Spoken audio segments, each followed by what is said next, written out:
नमस्कार. तिरंगा झळकतो आभाळामध्ये, गौरव वाढतो मातीतल्या प्रयामध्ये, गौरव वाढतो मातीतल्या प्रयामध्ये.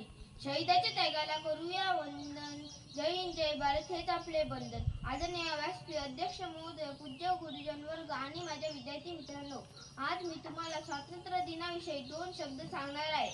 ते तुम्ही शांततेने ऐकून घ्या अशी मी नम्र विनंती करतो. आज 15 ऑगस्ट म्हणजे आपला भारत देशाचा स्वातंत्र्य दिन. 15 ऑगस्ट 1947 रोजी आपण इंग्रजांच्या जुलमी अन्यायी राजवटीतून मुक्त झालो.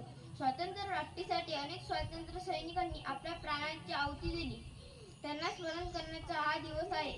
आज आपण त्यांच्या कार्याची आठवण करतो. डॉक्टर बाबासाहेब आंबेडकर, पंडित जवाहरलाल नेहरू, महात्मा गांधी, मंगल पांडे, भगतसिंग, राजगुरू अशा अनेक क्रांतिकारकांनी स्वातंत्र्य लढ्यात अमूल्य योगदान दिले.